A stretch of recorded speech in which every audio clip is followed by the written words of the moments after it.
house was finished in 2006, and we came in on December 28th, which was really kind of a wild time with everything coming in here. But we wanted to get in before the end of the year, and Rick accommodated us and put everything on Let's Go to get us in. He had maids and everybody else in here getting ready, so we had to come in pretty quick. But we wanted to get in before the new year, and we did it. With a few boxes all over. Yeah, and Rick's been over here all the time. He's become a good friend, so we see him often. But he also, anytime there's anything at all wrong, he comes over and looks at it and checks it out and fixes it if it needs to be fixed. So.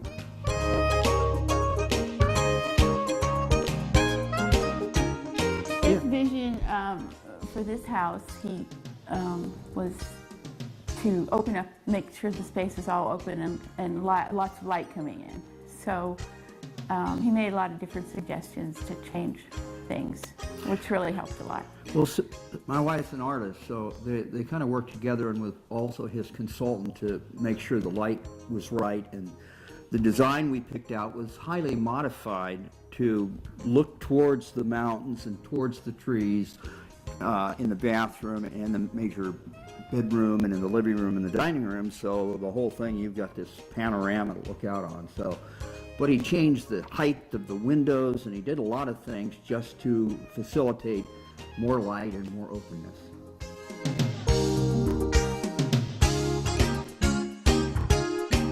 He put in a heat pump to make it more energy efficient, and the electric here, I guess, is a little cheaper than propane. So we do have a propane fireplace, and we use it on occasion, but it's not our sole source of heat. Okay. Anything else, sir? Well, no, I think it's fine. We have a lot of cubic feet, but I think he did a good job. And he said, if you're going to be there year-round, get the heat pump. You will save money. It was an add-on, but probably one of those things you didn't want to tell you. It's going to cost you more for this. But it was what we needed to do, which was good, because the propane is fine, but it's not going to do it for the house. You do need a heat pump during the winter. Good. So he made some good. Yeah, he did, and sometimes hard recommendations that he knew were going to be more money, but his best judgment was, like, you got to do this. Another one, you have to have solid doors throughout the house. You can't have, if you don't have solid doors, you're not going to get the privacy. So, we didn't like to hear all that, but we knew it was the right thing. Yeah. Okay, good. So he's looking out for you guys in a sense. Right. Oh yeah, he is. No, yes. he wants a quality house. He wants a quality house, and therefore he's going to tell you. He'd have gone the other way, but he was always obliged us by telling us things that oftentimes we didn't want to hear, but made it a better house.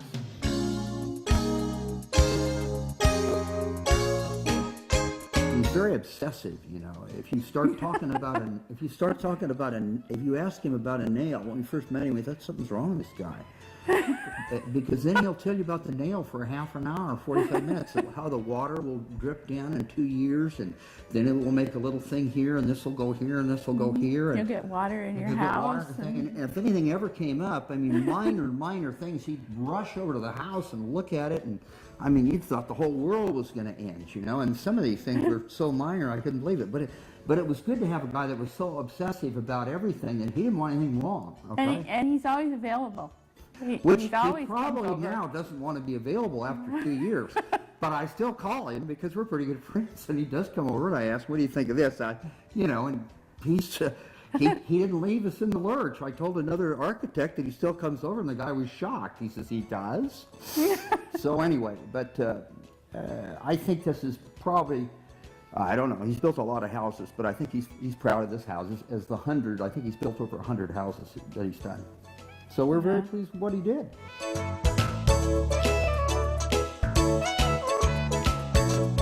Rick was really easy to deal with, and he laid everything out for us, and anytime there was a change, he went over it, and he actually we didn't do a formal deal with Rick because he was just so, we trusted him. And maybe that's not a good idea, I don't know, but with him, it was just, that's what it was, so. Yeah, he was good, and as I indicated earlier, there were situations where lumber went up, and things that were uncontrollable, and he'd tell us right off that this is what we need to do, and we went along with it. And what Susan was referring to is we got to the point where we didn't even do change orders.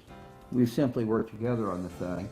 And he would, every couple of weeks, we'd get together and go over the list and see what had happened and compare notes and so on. But it wasn't one of these things that we got into a lot of change orders, which would have taken a lot of time.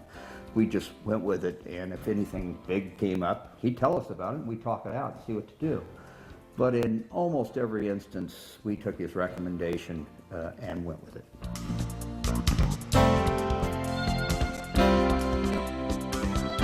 Was Rick genuinely interested in building this home? Yes. Yeah, he was, and I think that he's done over 100 homes, but he really likes what he does. He's very good at what he does, and he works hard at it, and it's a passion. He gets very excited when the house starts to go up.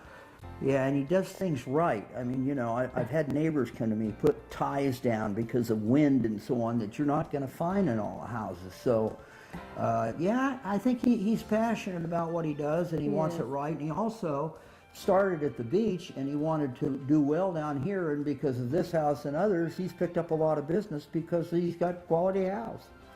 And I don't think it's easy to move into a new area, so he's got a house down here himself.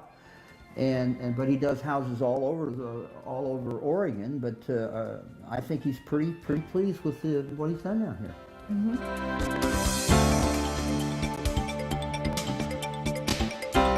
Oh, I think the subcontractors were great. That they were all really good people, and they made a lot of really good suggestions and changed a lot of things that we never even thought about, especially on the framing.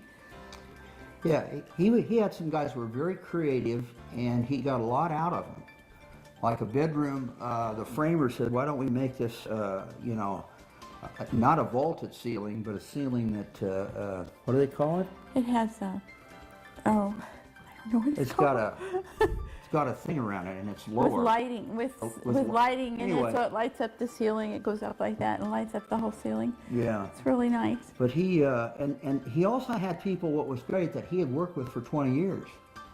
So the electrical guy and the guy that worked for him, who did all the cabinetry, had been with him 20 years, and it was like a hand in glove. They just knew what they were doing. There wasn't a lot of conversation. They had to meet each other. They'd been working forever, and they were older guys, and they were just professional. They had worked together like a team for so long that when they did all the electrical, it was just the guy who had been doing it his whole life, and the cabinetry guy.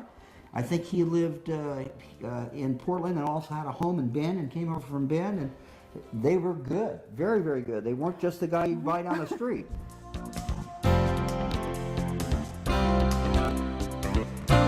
Rick has a decorator that he's worked with for years and years, and she's helped us a tremendous amount with tile and paint and flooring and you name it. And she also pointed out a lot of design features in the house that we could add. They cost more money, but they were worth it. So, but she was wonderful. She was good. She was also, she was a designer, but she was more than that. When we were in the garage, going through the garage, she sort of took charge on a lot of things like where should the lighting be? How do you set this up? She just kind of moved the ball along. And things that we would never think about. She was a designer and an aesthetic person, but she also had a pretty good background in building and nuts and bolts things, and that's kind of interesting for someone that's just not into paint and you know, and look.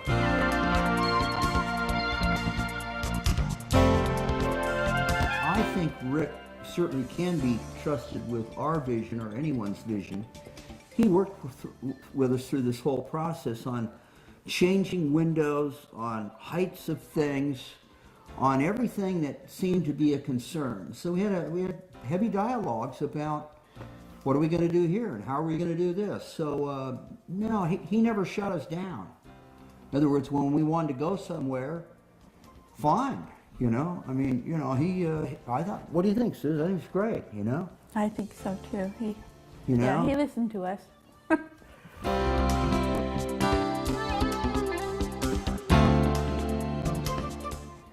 Did we get good value for what we paid? Well, I suspect we didn't realize what the appreciation was going to do. But I think we got enormous value because I'm not planning on moving for a while. This is kind of my... Well, also, Rick's houses usually cost a little bit more, and I think it's well worth it. I know other people around here have mentioned that, but their houses aren't as well built. And you can tell the roofs, the shingles are coming off the roof. A lot of things are wrong. In our house, we've never had a problem.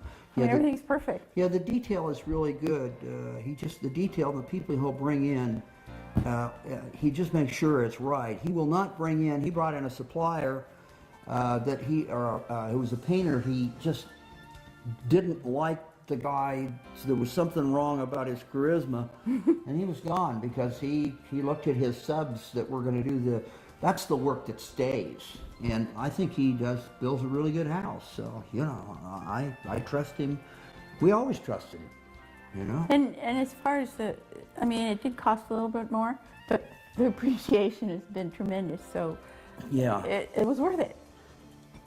I mean, if you're going to stay someplace, you know, I've moved out of crowded areas my whole life. It'll get crowded here someday, but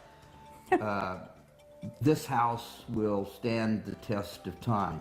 Cliche, but it's very solid. Very solid. That's right.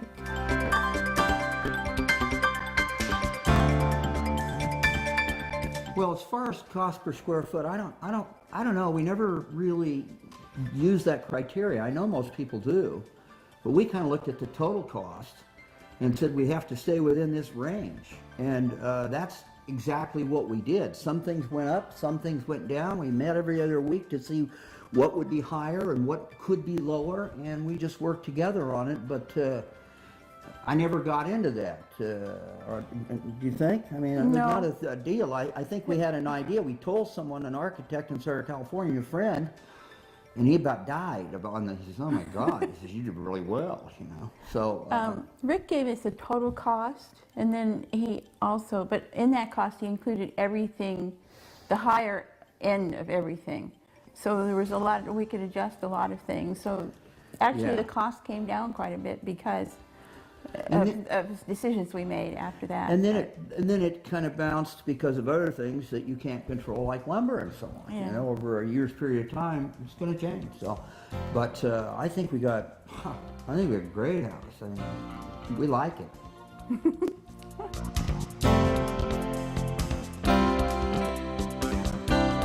One of the things that tells you why Rick is devoted to what he does, I mentioned he's sort of obsessive about everything. You know, I come up here one day and he's out there on a pile of wood in the front of the house before it's done. And he's picking up pieces of wood, which is our flooring. And he's got a big stack of this flooring. And so what he's really doing is saying, you know, you may need this flooring in 10 years.